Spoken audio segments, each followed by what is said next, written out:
Hello student, তোমাদের সবাইকে Surajit Manna creations চ্যানেলের পক্ষ থেকে সুস্বাগতম। আশা করি তোমরা সকলে ভালো আছো। আমি তোমাদের জন্য এই ভিডিওটিতে তুলে ধরছি 2024 সালের থার্ড সামেটিভ ইভ্যালুয়েশন তথা তৃতীয় পর্যায়ক্রমিক মূল্যায়ন তথা থার্ড ইউনিট টেস্ট তথা ফাইনাল পরীক্ষার জন্য ক্লাস 5-এর পরিবেশের একসেট প্রশ্নপত্রের সম্পূর্ণ সমাধান করছি। তার আগে তোমাদের কাছে অনুরোধ, তোমরা ভিডিওটি না টেনে পুরোটা দেখো। ভিডিওটি কেমন লাগলো কমেন্ট করে জানিও, ভিডিওটিতে লাইক দাও এবং শেয়ার করো। তোমরা এই প্রশ্নপত্রের সেটটি পেয়ে যাবে প্রান্তিকের শ্রী দেবাশিস মৌলিক সম্পাদিত প্রশ্ন প্রস্তুতির 4 নম্বর সেটের নিমগ্রাম বেলুরি এইচএস স্কুল মুর্শিদাবাদে রয়েছে। এই স্কুলের প্রশ্নপত্রের সম্পূর্ণ সমাধান করছি। এটি হচ্ছে তোমাদের 188 নম্বর পেজে রয়েছে। কত নম্বর পেজ বললাম? 188 নম্বর পেজে রয়েছে। আচ্ছা, এই সেটটি শুরু হয়েছে আর কি। আচ্ছা, আলোচনা শুরু করছি। একে দাগে প্রশ্নগুলির উত্তর দাও। 1.1 দাগে চাষে ব্যবহৃত হয় দুটি সারের নাম লেখো। নাইট্রোজেন সার বা ইউরিয়া বলে যাকে, নাইট্রোজেন সার, জৈব সার ইত্যাদি। 1.2 বন থেকে আমরা কি কি পাই? বন থেকে আমরা পাই মোম, মধু, ফল, ফুল, ঔষধ, কাগজ, জ্বালানি ইত্যাদি। 1.3 কয়লার ধোঁয়ায় যে বিষাক্ত গ্যাস আছে তার নাম কি? কয়লার ধোঁয়ায় যে বিষাক্ত গ্যাস আছে তার নাম হচ্ছে কার্বন মনোক্সাইড। Carbon monoxide. এই ধোঁয়ায় পাওয়া যায় আরো গ্যাসের নাম লেখো। Sulphur dioxide, sulphur die oxide, carbon dioxide ইত্যাদি থাকে। আমি কার্বন ডাইঅক্সাইডের নামটা লিখলাম না। তারপরে 1.4 থেকে জীবাশ্ম জ্বালানি দুটি নাম লিখো। কয়লা, পেট্রোলিয়াম। কয়লা, পেট্রোলিয়াম।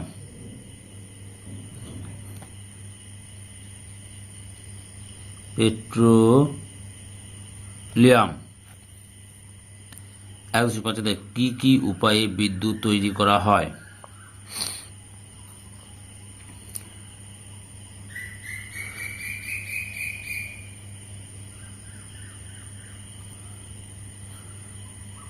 এক নম্বরে দেখো, প্রবহমান জলস্রোতের সাহায্যে টারবাইনের চাকা ঘুরিয়ে জলবিদ্যুৎ উৎপাদন করা হয়। 2 নম্বরে তোমরা লিখবে, তাপবিদ্যুৎ উৎপাদন কেন্দ্রে কয়লা পুড়ে উৎপন্ন তাপকে বাষ্পে পরিণত করা হয়। সেই বাষ্পের চাপে টারবাইন ঘুরিয়ে তা থেকে বিদ্যুৎ উৎপন্ন হয়। সোলার প্যানেল বা সিলিকন সোলার সেলের মাধ্যমে সৌররশ্মিকে কাজে লাগিয়ে সৌর বিদ্যুৎ উৎপাদন করা হয়। 1.6 প্রচলিত শক্তির একটি উদাহরণ ও অপ্রচলিত শক্তির একটি উদাহরণ। প্রথমে প্রচলিত শক্তির উদাহরণ লিখছি। কয়লা খনিজ তেল। কয়লা খনিজ তেল, এটা হচ্ছে প্রচলিত শক্তি। প্রচলিত শক্তি। অপ্রচলিত শক্তি হচ্ছে সৌরশক্তি, বায়ু শক্তি। সৌর শক্তি, বায়ু শক্তি। 1.7 দাগে রাস্তায় চলে এমন কয়েকটি যানবাহনের নাম লেখো। বাস, লরি, ট্যাক্সি, অটোরিকশা,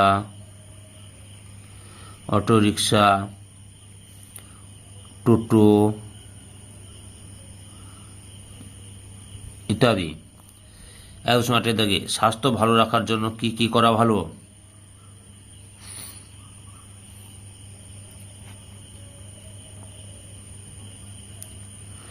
নিয়মিত ব্যায়াম, করা ও প্রোটিন সমৃদ্ধ খাবার খাওয়া, প্রোটিন সমৃদ্ধ খাবার খেতে হবে।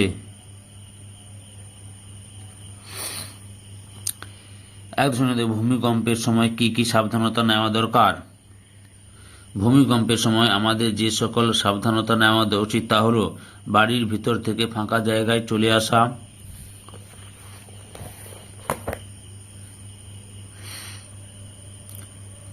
ঘর থেকে বের হতে না পারলে টেবিল, খাট বা শক্ত কিছুর তলায় আশ্রয় নেওয়া, লিফটের বদলে সিঁড়ি দিয়ে নামে আসা।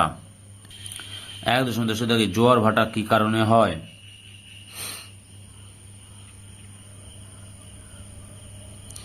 চাঁদ ও সূর্যের আকর্ষণে এবং পৃথিবীর ঘূর্ণন গতির জন্য। পৃথিবীর ঘূর্ণনের জন্য জলভাটা হয়। তাহলে চাঁদ ও সূর্যের আকর্ষণ এবং পৃথিবীর ঘূর্ণনের জন্য জলভাটা হয়। 2 শূন্যস্থান পূরণ করো। 2.1 খালি চোখে কয়েক হাজার ড্যাশ দেখা যায়? নক্ষত্র নক্ষত্র দেখা যায়। 2.2 ড্যাশ থেকে পেট্রোল, ডিজেল, কেরোসিন হয়? পেট্রোলিয়াম বা খনিজ তেল থেকে। পেট্রোলিয়াম, যেটাকে খনিজ তেল বলি আমরা, খনিজ তেল থেকে। 3.2 ড্যাশ, একটা ড্যাশ কেন্দ্র আছে ভুটানের কাছে ঝালংয়ে, জলবিদ্যুৎ কেন্দ্র।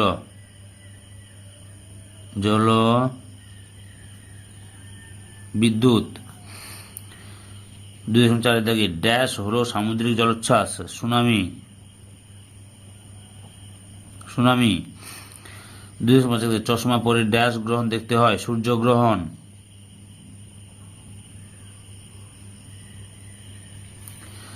2.6 সূর্য থেকে পৃথিবীতে আলো আসে প্রায় ড্যাশ মিনিটে? 8 মিনিটে।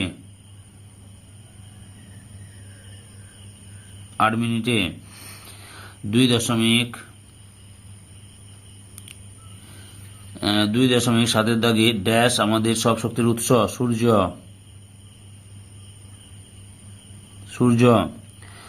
2.8 কয়লার গুঁড়োর সঙ্গে ড্যাশ মিশিয়ে গুল বানানো হয়? মাটি।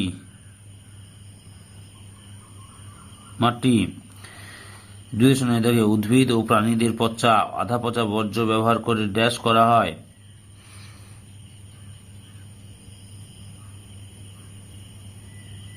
জৈব গ্যাস উৎপাদন করা হয়।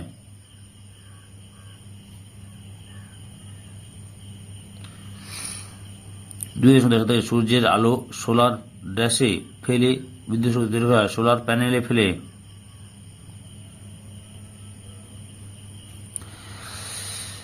3 কয়লার ধোঁয়ায় কি কি গ্যাস থাকে? এই ধোঁয়া থেকে কি কি ক্ষতি হয়? তাহলে কয়লার ধোঁয়ায় কি কি গ্যাস থাকে বলছি, লক্ষ্য করো। কয়লার ধোঁয়ায় থাকা 4টি গ্যাসের নাম হলো sulphur dioxide, nitrogen dioxide, carbon dioxide, carbon monoxide. এই ধোঁয়া থেকে কি কি ক্ষতি হয়? কয়লার ধোঁয়ার সামনে গেলে চোখ নাক জ্বালা করে এবং শরীরে এক অস্বস্তিকর অবস্থার সৃষ্টি হয়। রাস্তায় বেরোলে তুমি কি কি করবে না? রাস্তায় বেরোলে তুমি কি কি করবে না, অর্থাৎ আমি কি কি করবো না? গাড়ি যাওয়ার সবুজ আলো জ্বলে উঠলে কখনোই রাস্তা পারাপার করব না। রাস্তায় দৌড়াদৌড়ি করব না।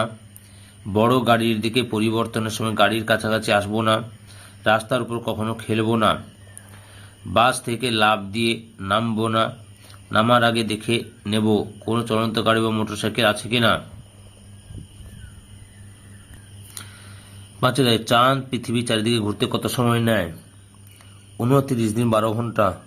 29 দিন 12 ঘন্টা সময় নেয়। চন্দ্রগ্রহণের ছবি এঁকে বোঝাও কার ছায়া চাঁদের উপর পড়ে, লেখো। আচ্ছা, কার ছায়া চাঁদের উপর পড়ে?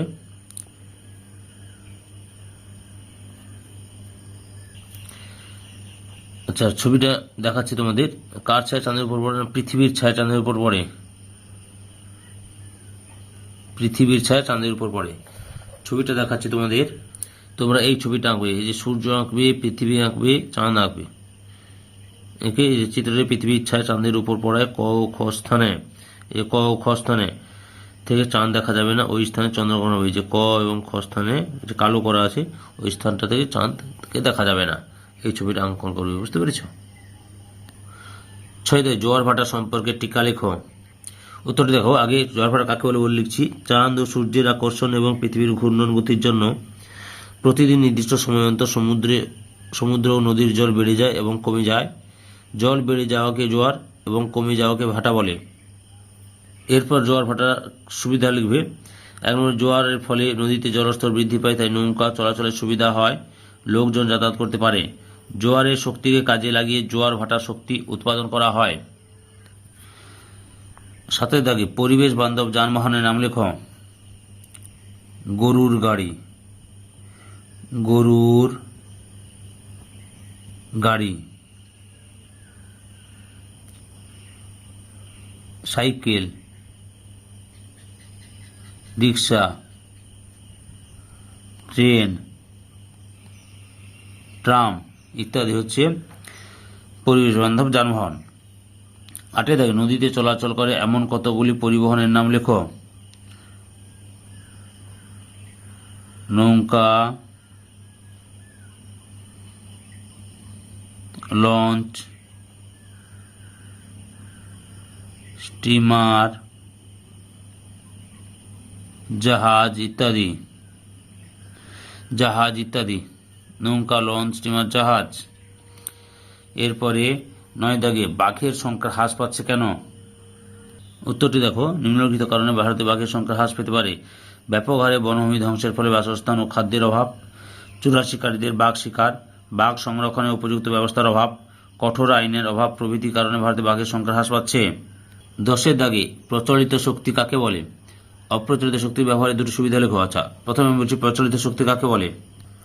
উত্তর, শক্তি উৎপাদনে যেসব উৎসগুলি মানুষ বহুকাল ধরে ব্যবহার করে আসছে এবং বর্তমানেও যেগুলি ব্যবহার খুব বেশি সেগুলি প্রচলিত বা চিরাচরিত শক্তি বলে, যেমন কয়লা, খনিজ তেল, প্রাকৃতিক গ্যাস, জলবিদ্যুৎ প্রভৃতি।